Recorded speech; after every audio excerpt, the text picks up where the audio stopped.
Je voudrais d'abord qu'on revienne sur ce qui s'est passé hier. Il était 11 heures. Il y avait un certain nombre de manifestants, agriculteurs, devant l'Assemblée nationale. Vous êtes sortis à leur rencontre et voilà ce qui s'est passé.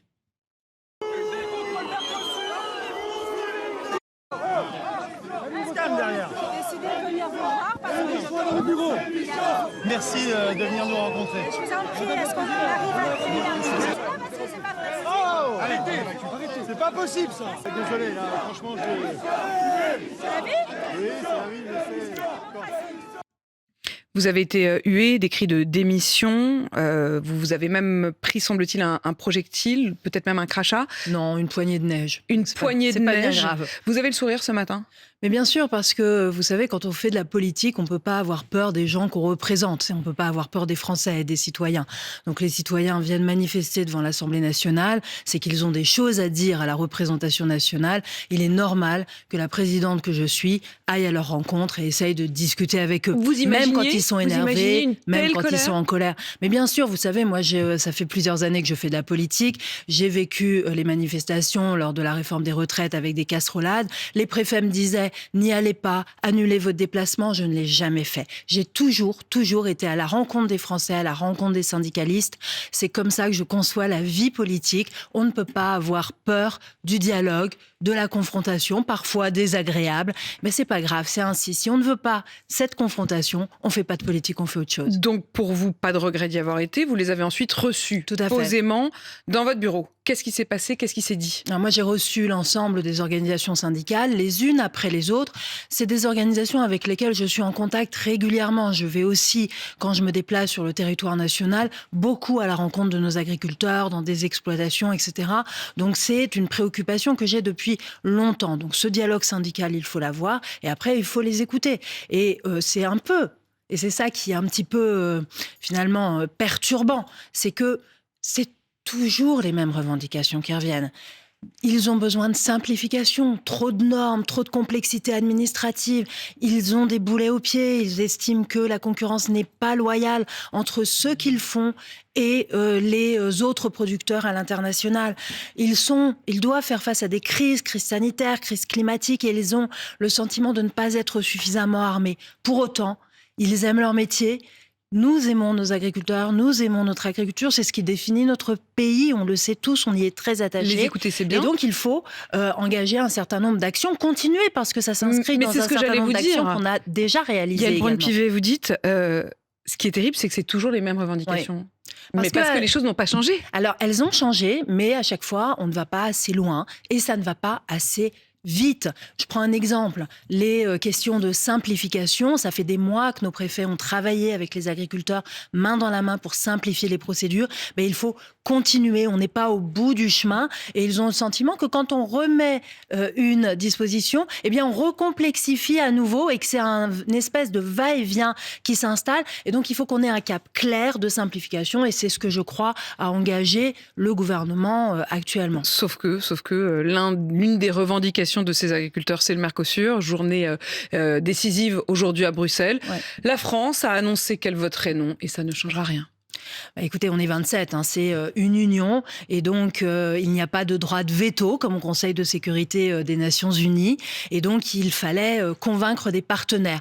Nous avons fait tout ce que nous avons pu pour ce faire et nous avons réussi en décembre à convaincre les Italiens et à avoir ainsi une minorité de blocage. Ça n'a pas perduré, les Italiens ayant obtenu d'autres garanties. Et donc, il faut continuer à se battre parce que le combat n'est pas fini. Il y a le Parlement européen qui va s'exprimer, la Cour de justice de l'Union européenne qui peut être saisie. Et donc, il y a encore des procédures. Et puis, il y a toujours et encore ce combat pour renforcer les garanties. Les agriculteurs, nous en avons parlé, ces fameuses clauses de sauvegarde, ces fameuses clauses miroirs et surtout ces contrôles pour ne pas, en fait, avoir posé des actes, poser des paroles, poser des principes de concurrence loyale et finalement faire que ça ne soit pas effectif. La question de la réalité, effectivement, de ces contrôles, on va y revenir.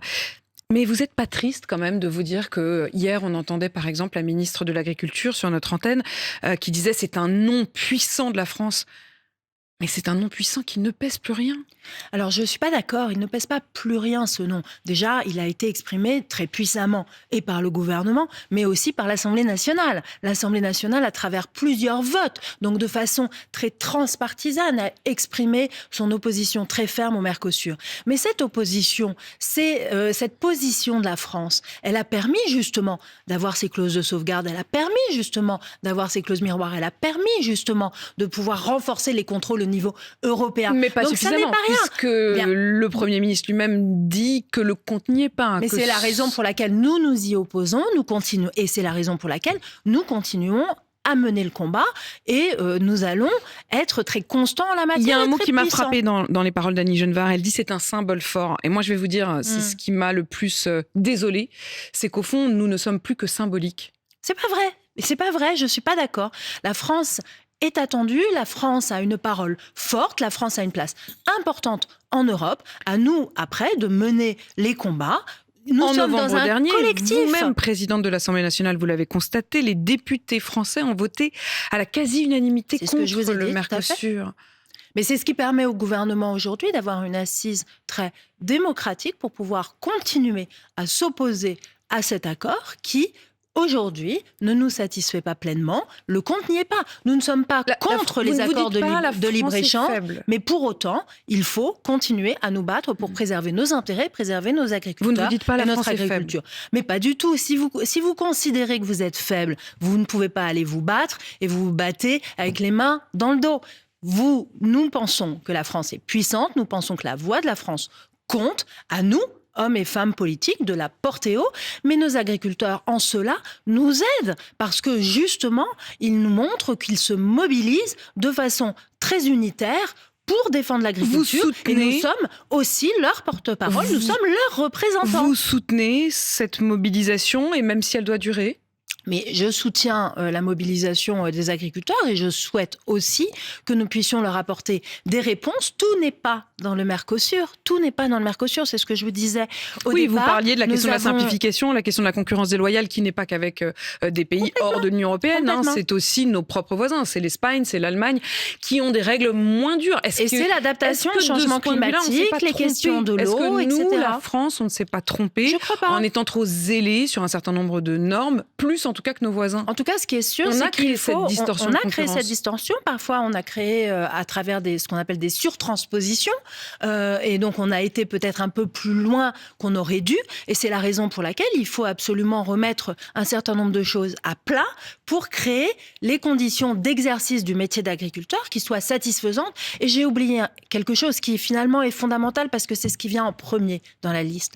Un revenu digne.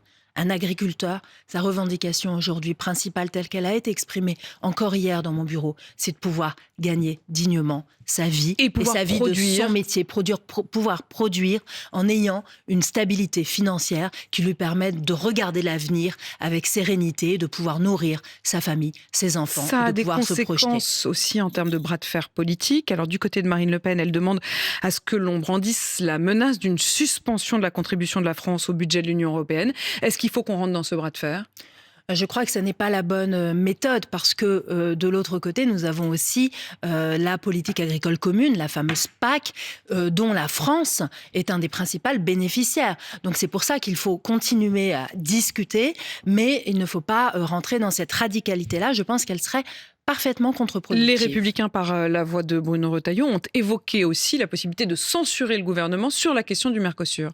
J'ai vu effectivement qu'il y aurait peut-être une motion de censure, alors pas à l'initiative des Républicains, mais qu'il puisse du éventuellement Rassemblement voter national.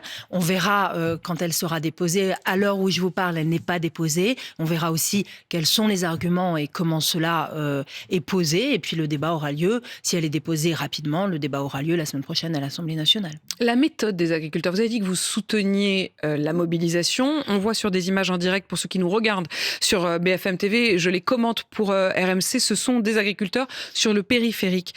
Ils continuent donc leur mobilisation, quitte à bloquer.